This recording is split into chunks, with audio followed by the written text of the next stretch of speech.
Well, welcome back, everyone. I just want to go over a little bit what we've been doing in class as we move into our second part of fractions. So the first part of fractions is really just understanding what it is. What is a fraction? It's part of a whole.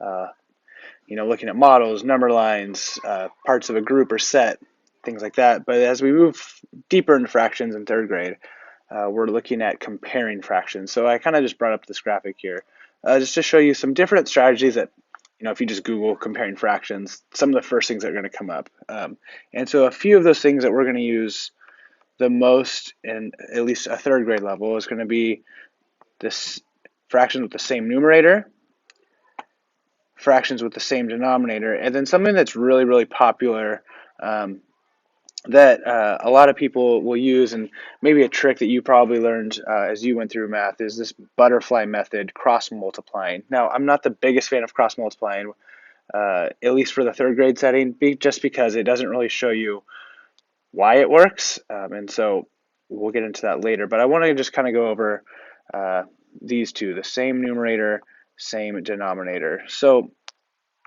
um, for these two, let's just kind of look at this. So they're going to see problems something like, something like this. Uh, so we'll do, let's just say, let's start with our same numerator. So that means both of the top numbers are going to be the same. So we'll say 6/8 compared to 6/12. So the rule for same numerator, I always like to say, if the numerators are the same, the alligator is going to eat the smaller denominator. The reasoning for that, the smaller the denominator, the bigger that piece is actually going to be because they're cut up into less pieces. So for these rules, when they notice, hey, these two numerators are the same, I just know that my alligator is going to eat the smaller denominator, which happens in this problem to be the 8. Very quick, very easy, nice little trick. Um, it's the same concept for the denominator. So let's say we have a new problem, and our problem is now, 4/6 compared to 2/6 or 6. So for this one, same thing, just a little bit different. So what we would hope that students would notice is, oh, hey, well, both my denominators are the same. So what's my rule for that? Well, if both denominators are the same, the alligator is going to eat the larger numerator. So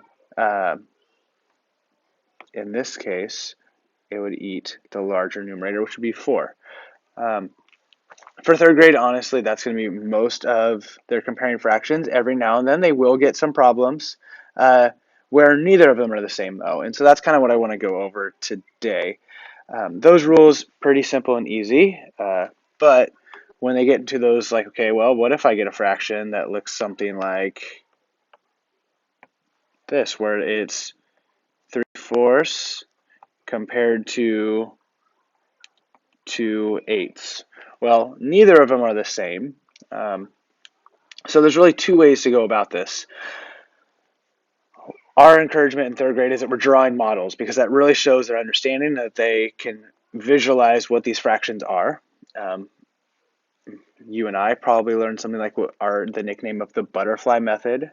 So I'm going to show you what I would hope they would do in third grade. So this is just me. I think it's a quick, easy way. So I draw a big rectangle, and I'm going to split that rectangle in half.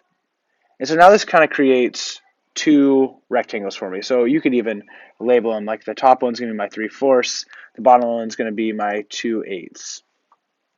So since I know it's 4, so if I cut it in half, now my models are not going to be exactly perfect, but that's okay. So if I cut it in fourths, then I cut it in, or if I cut those halves into more halves, are going to make fourths. Oh, little missing piece there. And then for my bottom one, well, I know if I just continue to cut each of those, it's going to cut it into eighths. And so now you can kind of see how we're making our model here. So now I have 3/4 on the top, and I have 2/8 on the bottom. So I know, well, 3 of my 4 pieces are going to be shaded in. Doesn't have to be perfect, is what I always tell them. 1, 2, 3.